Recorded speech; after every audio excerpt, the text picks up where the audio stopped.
당신 같은 사람이 우리 사돈이 될 자격이 있다고 생각하세요? 계모 주제! 저는 그 말을 들은 순간 지난 10년이 한순간에 무너지는 것 같았습니다. 안녕하세요. 저는 박수연이라고 합니다. 55살의 평범한 보험 설계사고 누군가의 계모입니다. 제가 딸 아이를 만난 건 10년 전이었습니다.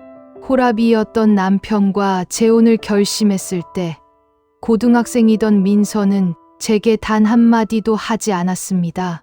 아침 식탁에 앉아도 저녁을 함께 먹어도 그 아이는 저를 투명인간 취급했습니다. 명문대 입학을 앞둔 아이였습니다. 새벽같이 일어나 학원을 가고 밤늦게 돌아와 책상 앞에 앉았습니다. 저는 그저 조심스럽게 간식을 갖다 놓고 문 밖에서 물러났습니다. 알아서 먹을게요. 그냥 두세요. 민서의 차가운 목소리가 문틈으로 새어 나왔습니다. 저는 그렇게 말하고 부엌으로 돌아와 설거지를 하며 한숨을 내쉬곤 했습니다. 이 아이의 마음을 얻을 수 있을까? 저는 매일 밤 그렇게 자문했습니다. 그러던 어느 날 민서가 교통사고를 당했다는 연락을 받았습니다. 병원으로 달려갔을 때 민서는 침대에 누워 있었고 왼쪽 다리에 깁스를 한 채였습니다.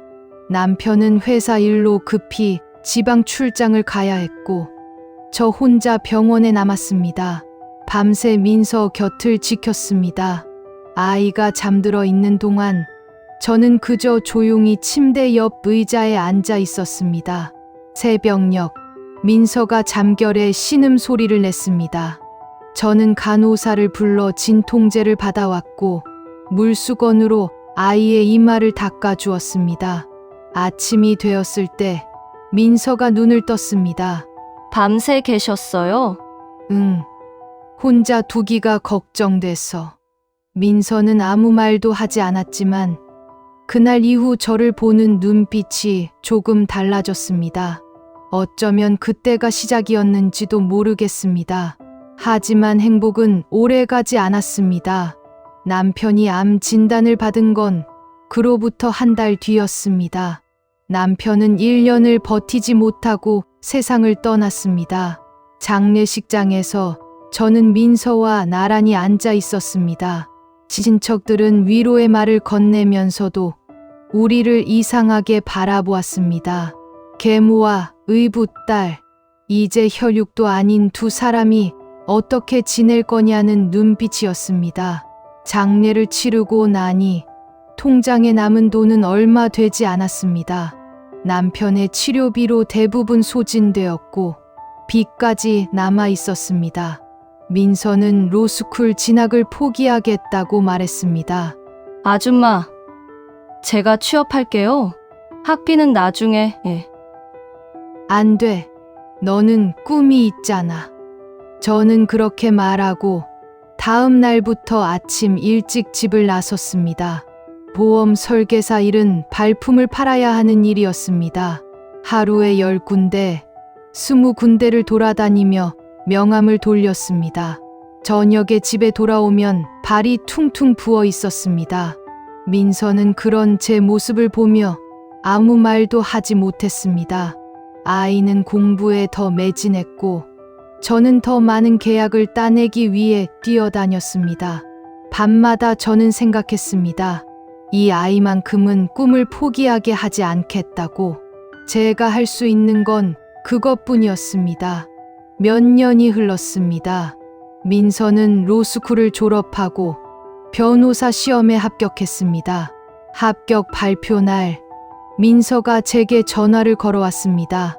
엄마, 저 합격했어요. 그 순간 저는 눈물이 났습니다. 민서가 저를 엄마라고 부른 건 그때가 처음이었습니다. 민서는 법무법인에 취직했고 얼마 지나지 않아 남자친구를 소개했습니다. 김재원이라는 이름의 남자였습니다. 대형 로펌의 파트너 변호사이자 검사 출신이라고 했습니다. 저는 재원을 처음 만났을 때 그가 참 훌륭해 보였습니다.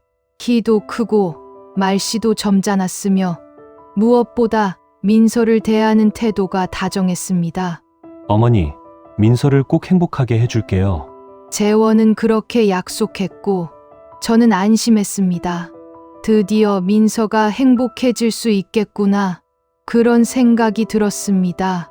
하지만 그 안도감은 오래 가지 않았습니다.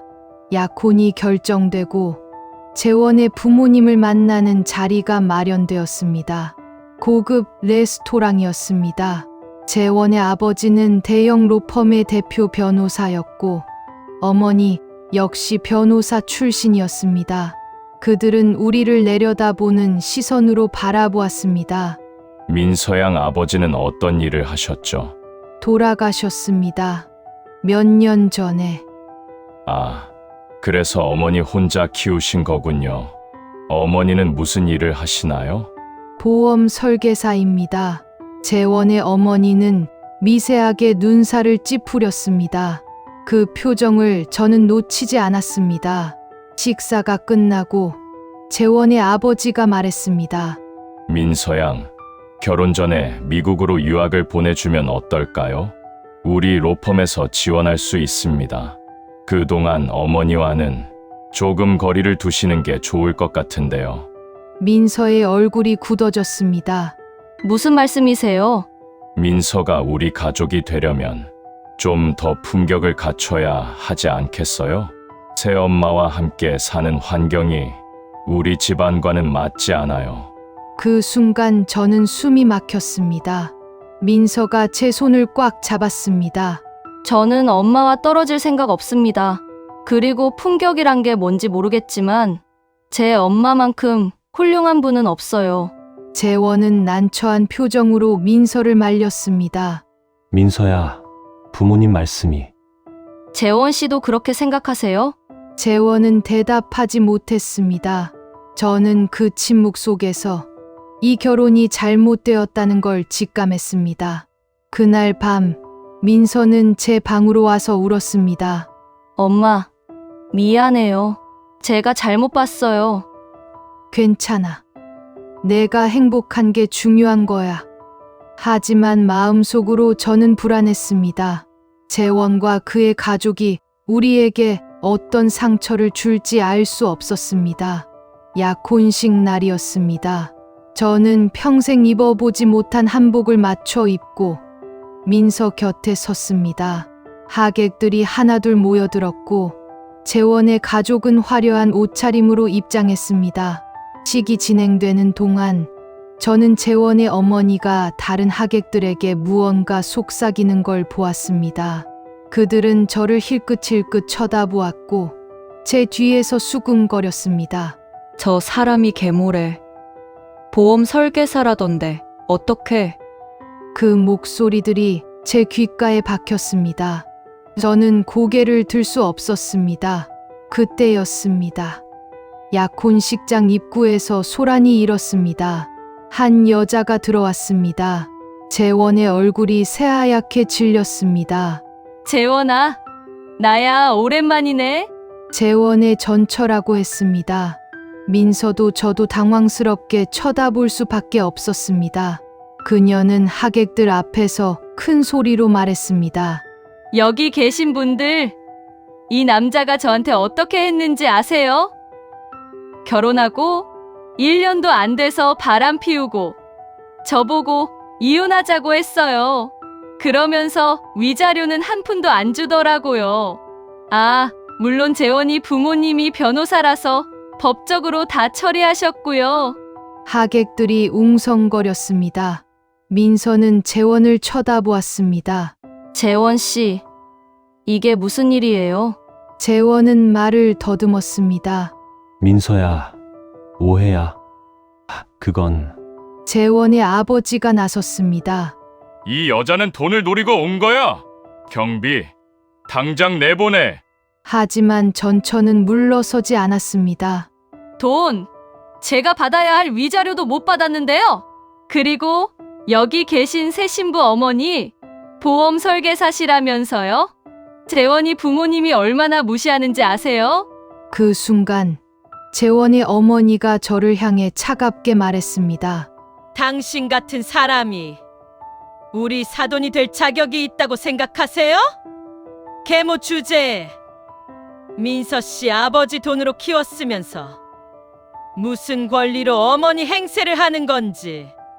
저는 그 자리에 얼어붙었습니다. 사람들의 시선이 제게 쏟아졌습니다. 민서가 제 앞을 가로막았습니다. 그만하세요. 우리 엄마가 뭘 어떻게 했는데 이러시는 거예요? 민서야, 진정해. 저를 위해서요? 제 엄마 모욕하는 게 저를 위한 거예요? 재원의 아버지가 냉소를 지었습니다. 자격지심이 심하네. 우리가 뭐 틀린 말 했나? 계모는 계모지. 그 순간이었습니다. 저는 더 이상 참을 수 없었습니다. 그래요. 저는 떨리는 목소리로 말했습니다. 저는 계모예요. 민서를 제 뱃속으로 낳지 않았어요. 사람들이 조용해졌습니다.